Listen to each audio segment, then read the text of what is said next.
At 8:47 a.m. on November 3, 1944, Private First Class Raymond Henry Lawson pressed his cheek against the stock of his Springfield M1903A4 and watched 4 German scouts moving through morning fog at what he estimated was 500 yards.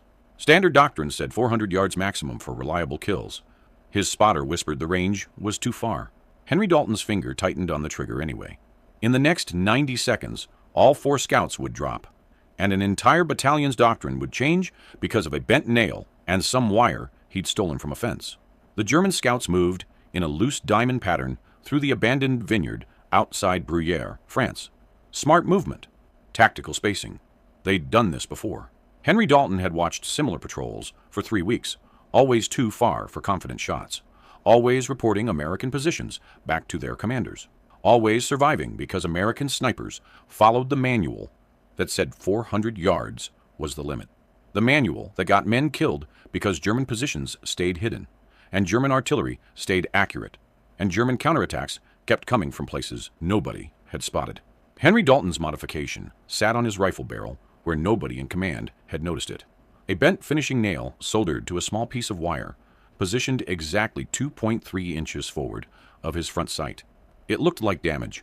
It looked like something that should have been filed off in armory. It had taken him 11 tries to get the angle right, working by flashlight in a barn while his squad slept. The nail created a reference point that let him judge distance and hold over, without mathematics, without charts, without the complicated mil-dot calculations that worked fine on a range, but failed when your hands shook and your breath fogged and men were dying. Raymond Henry Lawson grew up in Gary, Indiana, where the steel mills painted the sky orange at night and covered everything in a fine layer of rust-colored dust. His father ran a punch press at U.S. Steel. His uncle worked the blast furnaces. Raymond started in the mills at 16. Summer work that turned permanent when his father's back gave out. He operated a precision grinder, shaping steel parts to tolerances measured in thousandths of an inch. 8 hours a day of visual measurement, of judging distances between cutting wheel and metal by eye, of making microscopic adjustments that meant the difference between a part that fit and a part that got scrapped. He learned to shoot on his uncle's farm outside Valparaiso, an old Winchester lever action that kicked hard and shot low. His uncle never had money for new sights, so Raymond learned to hold over, to judge where the bullet would go by instinct rather than equipment. By 17, he could hit fence posts at 300 yards, calling his shots before the bullet landed, adjusting for wind he felt more than calculated.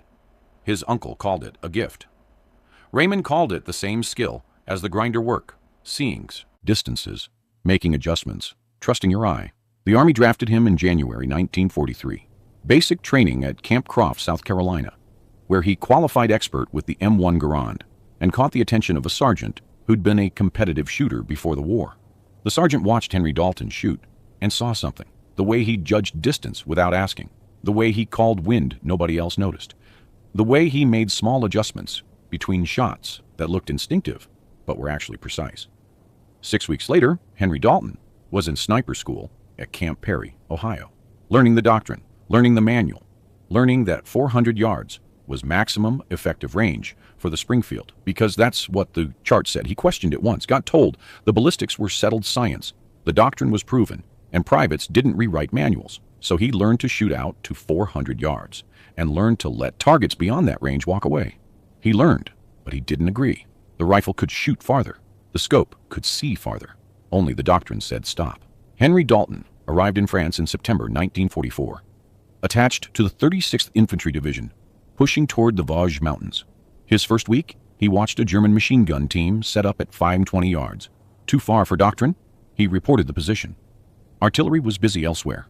The machine gun opened up 20 minutes later and killed 6 men from B Company, including a sergeant from Chicago named Eddie Jack Merritt, who'd shared his last cigarette with Henry Lawson the night before. Jack Merritt bled out in a crater while the machine gun team packed up and moved, untouched, because they'd set up 120 yards beyond effective range. 3 days later, a German forward observer established a position in a church steeple at approximately 480 yards. Henry Lawson's spotter, a corporal named Vincent Chen from San Francisco, ranged it with binoculars and shook his head. Too far. Within 20 minutes, German artillery bracketed their company position with devastating accuracy. 37 casualties, including Chen's friend from basic training, a kid from Oregon who'd planned to open a sporting goods store after the war. The German observer descended the steeple at his leisure and disappeared into the forest beyond the 400-yard bubble where American snipers could touch him. By October, Henry Dalton had counted 11 situations where German personnel operated beyond 400 yards with impunity. Forward observers, machine gun teams, officers with binoculars, scout snipers, all of them making decisions, calling in fire, directing men, killing Americans from a range where doctrine said, don't shoot because the probability of first-round hits drops below 60%. 60% was the magic number in the manual. Below 60%, you're wasting ammunition and giving away your position. Above 60%, you're an effective weapon system. The manual didn't account for what happened when you let the enemy operate freely. Didn't calculate the cost of observers who lived to call artillery. Didn't measure the value of disruption, of making the enemy uncertain, of forcing them closer where other weapons could engage them. The manual treated each shot as an isolated statistical event, not as part of a larger tactical picture where one bullet at 500 yards might prevent 10 artillery shells at your position. Chen understood Henry Dalton's frustration, but followed the book. We shoot when we can make the shot, he'd say. Otherwise, we're just making noise. Chen was a good Marine, followed doctrine, trusted the officers who'd written it. He died on October 27th when German artillery, called in by an observer, Henry Dalton, could see at 450 yards but couldn't engage by doctrine, landed a shell directly in their position. Chen took shrapnel through the chest and lasted 4 minutes. His last words were asking Henry Dalton to write his mother and tell her he'd been brave. Henry Dalton wrote the letter that night. Then he started bending nails. The idea came from the steel mill. When you're grinding a part and need to hit a specific depth, you don't measure every pass. You set up a reference point, a scratch mark, a piece of tape, a bent piece of wire that tells you instantly when you're at the right position. Visual reference instead of mathematical calculation.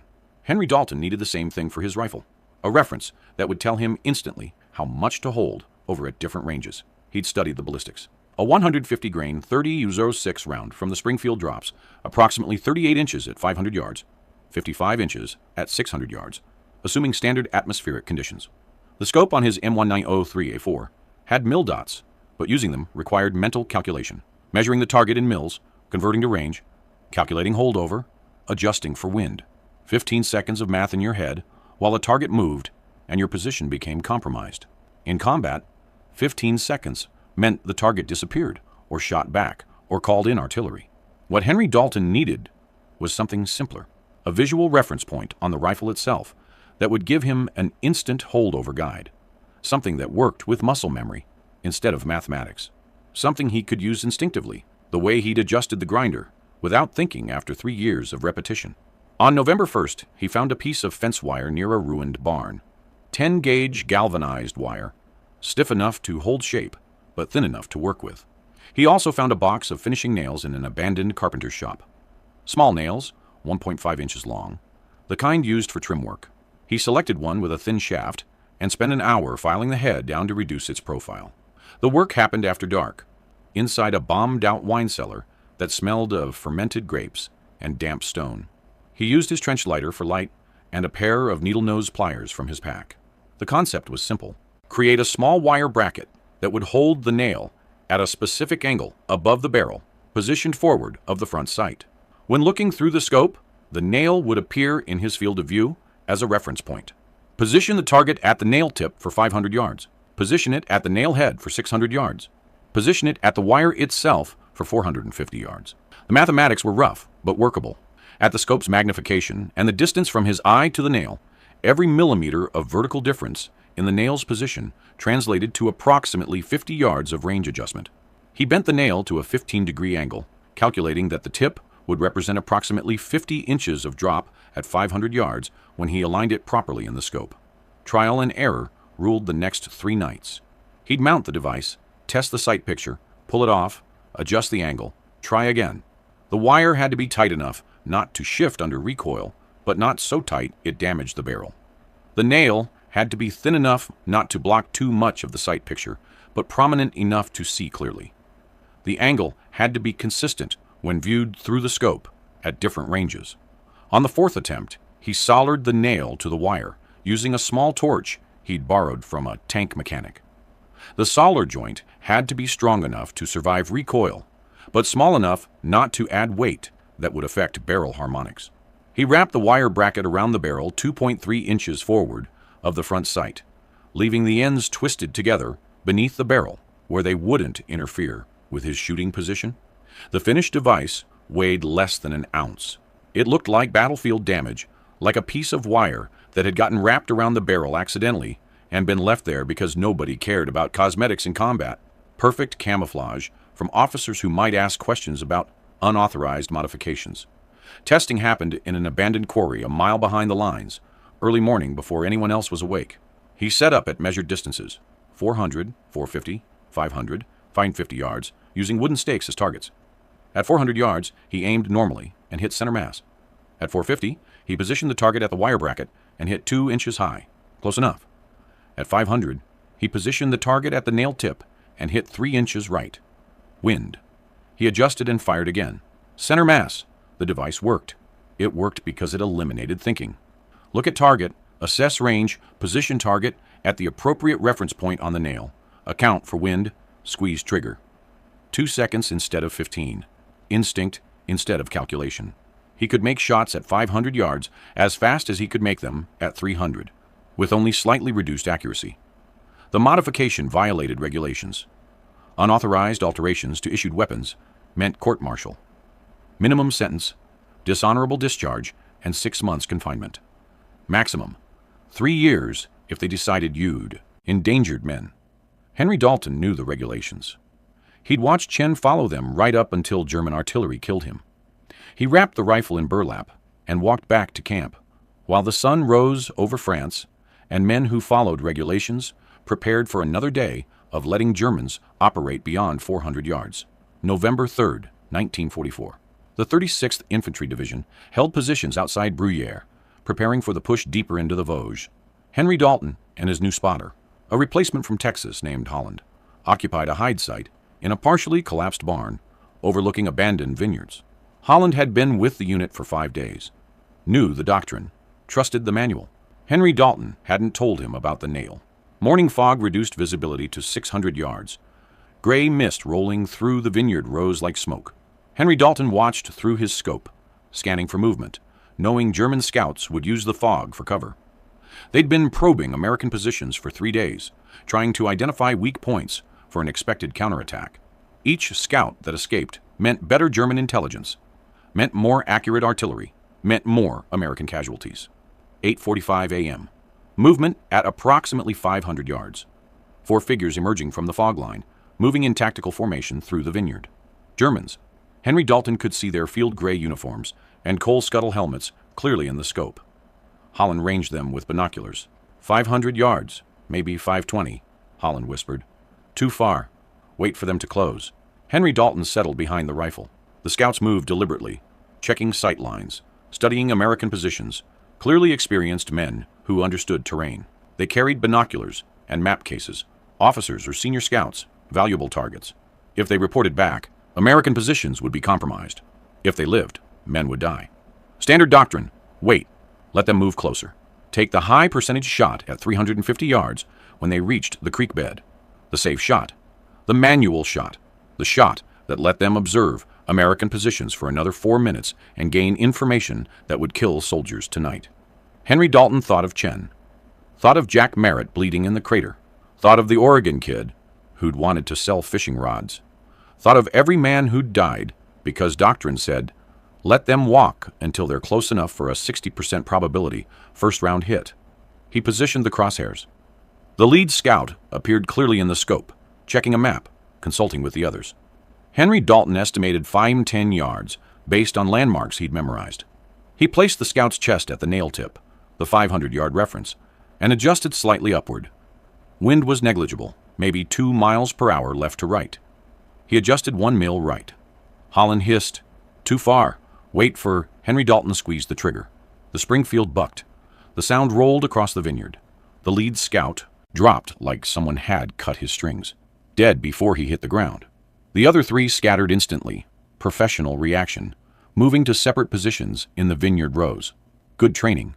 Wouldn't save them. Henry Dalton worked the bolt. Found the second scout moving left, approximately 505 yards now. Positioned him at the nail tip. Adjusted for his movement. Squeezed. The scout stumbled and fell. Didn't move again. The third scout made the mistake of stopping behind a vine post, thinking it provided cover. It concealed him from view, but not from bullets. Henry Dalton ranged him at 515 yards.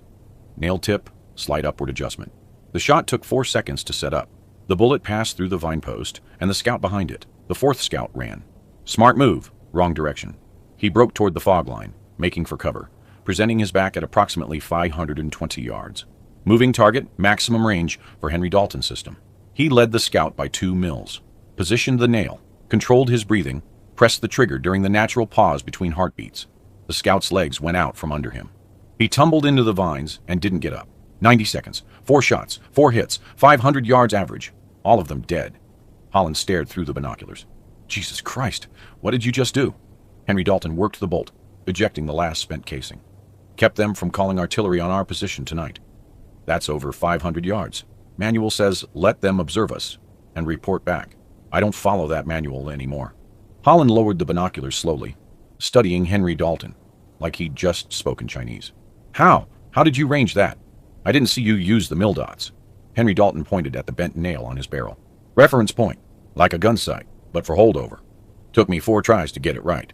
Holland stared at the crude modification. That's unauthorized. That's court-martial. So is letting Germans kill our guys because we're too scared to shoot past 400 yards. Henry Dalton started packing his equipment. You want to report it? Report it. I'll keep using it until they take my rifle. Holland said nothing. But that afternoon, Henry Dalton saw him talking quietly with another sniper. Both of them glancing toward the rifle, toward the bent nail that shouldn't exist, but had just dropped 4 Germans at impossible range.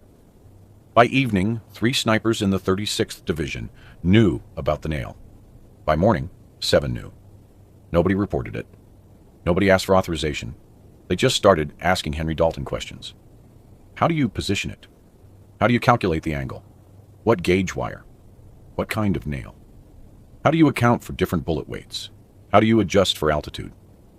The questions came in quiet conversations, in moments when officers weren't watching. In the careful way enlisted men share forbidden knowledge that saves lives. Henry Dalton showed them.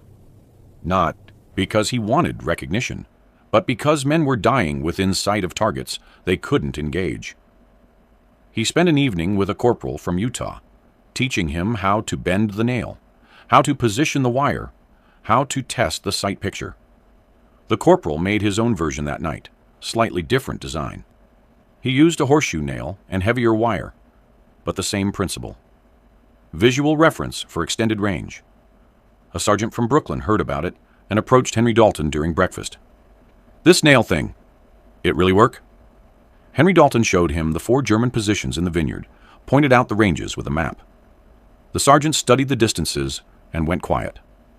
That afternoon, he was working on his own rifle with wire from a field telephone and a nail from an ammunition crate. No official documentation existed. No engineering approval. No armorer inspection. Just whispered conversations between snipers who were tired of watching Germans operate freely beyond 400 yards. The modification spread through the 36th Division like rumor, each man making small adjustments to the design, each one testing it on ranges and improvised courses before trusting it in combat. By November 10th, an estimated 15 to 20 snipers in the division used some version of the bent nail system. Officers didn't notice or didn't care. The snipers kept their rifles clean, followed orders, made their shots. The nail was small enough, crude enough, that it looked like battlefield debris. Only another sniper would recognize it as modification, and snipers weren't telling. The effect showed in the statistics.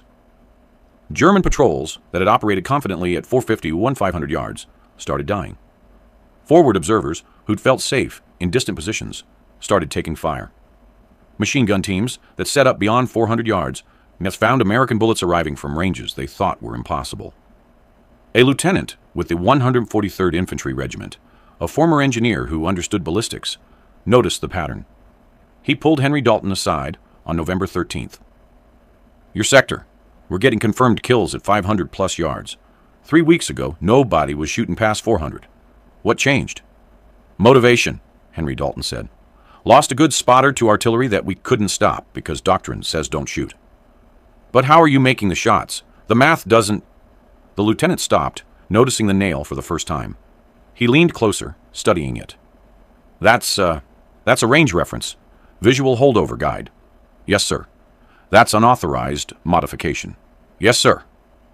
The lieutenant looked at the nail for a long moment, looked at Henry Dalton, looked at the map showing German casualties in the sector. I didn't see anything, he said finally. But if I get asked why our sniper effectiveness suddenly jumped 40%, what do I say? Say we got motivated after Corporal Chen died. The lieutenant nodded slowly. Chen, good Marine. Shame what happened. He started to walk away, then turned back. That modification. How many of your men are using it?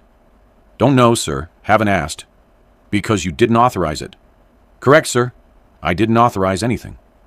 Then I can't order you to stop something I don't know exists. The lieutenant walked away. The next day, sniper ammunition allocation increased by 30%. No explanation, no questions. Just more bullets for men who were suddenly making longer shots. German combat reports from November 1944 started mentioning something unusual. A report from Oberst Friedrich Weber, commanding the 716th Infantry Division, dated November 16th. American rifle fire has increased in effective range over past 2 weeks. Forward observation positions previously considered safe at 450, 500 meters, now drawing accurate fire. Recommend observation posts be established at minimum 600 meters from American lines. A captured diary from a German sniper, found after the Battle of the Bulge, contained an entry dated November 19th. The Americans have changed their shooting. Werner was hit yesterday at 480 meters, range we always considered safe from their marksman. He was checking map when bullet took him through the chest. Clean kill, which means trained sniper, not lucky rifleman. Something has changed in their doctrine or their training.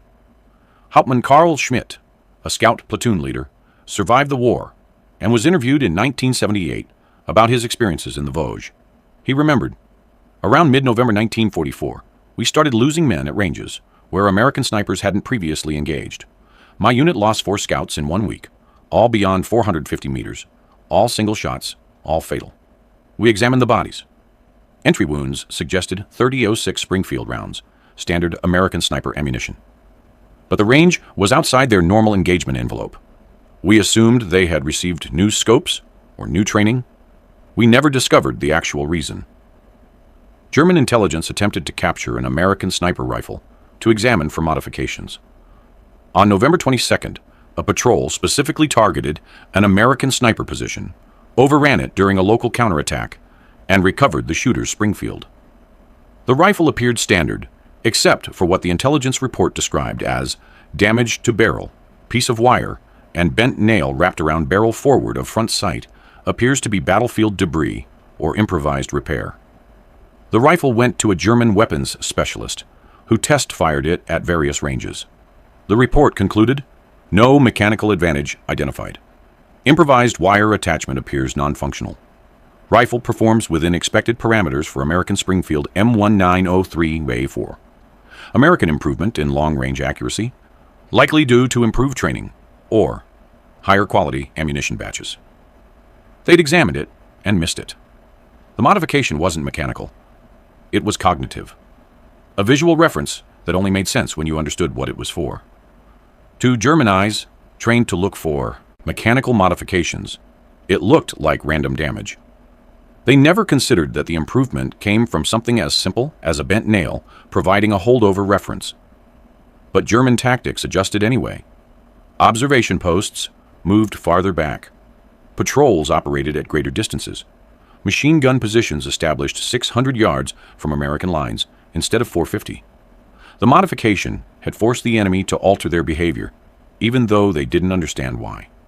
They just knew that Americans were suddenly killing them at ranges where they used to be safe. Battalion S2 Intelligence compiled statistics in December 1944, comparing October through November for the 36th Infantry Division. The report, stamped restricted and filed in National Archives Record Group 407, showed the following. October 1944, confirmed sniper kills, 47. Average engagement range, 327 yards. Kills beyond 400 yards, 6.4%. German patrol casualties attributed to sniper fire. 23 American casualties from German artillery called by observers. 183. November 1944. Confirmed sniper kills. 89. Average engagement range? 428 yards. Kills beyond 400 yards. 46.1%. German patrol casualties attributed to sniper fire. 67 American casualties from German artillery called by observers. 97. The improvement in long-range kills was 640%. Average engagement range increased 101 yards. Most significantly, American casualties from artillery called by observers who now died before completing their missions, dropped by 47%. Conservative estimates, assuming each German observer prevented was responsible for calling at least one fire mission, suggest the modification saved between 80 and 120 American lives in November 1944 alone. The report noted significant improvement in sniper section effectiveness during November. Factors may include improved weather conditions, providing better visibility, increased sniper ammunition allocation, higher morale following successful operations, or improved training. Recommend sniper section strength be maintained at current levels. No mention of unauthorized modifications. No investigation into how engagement ranges suddenly increased. The statisticians saw numbers that improved and looked for conventional explanations. Nobody thought to check the rifles for bent nails and fence wire. Captain James Whitmore, battalion executive officer, did notice. He'd been an engineering student at Purdue before the war, understood ballistics, knew what was required for accurate long-range shooting. He approached Henry Dalton on December 3rd. Henry Dalton, your kills in November. 17 confirmed, 11 beyond 450 yards. That's exceptional shooting. Thank you, sir. It's also statistically unlikely. The manual says first-round hit probability drops below 50% past 425 yards with the Springfield. I'm lucky, sir. Luck doesn't show consistent patterns. You're doing something different. Whitmore studied Henry Dalton rifle sandbag assembly, positioned himself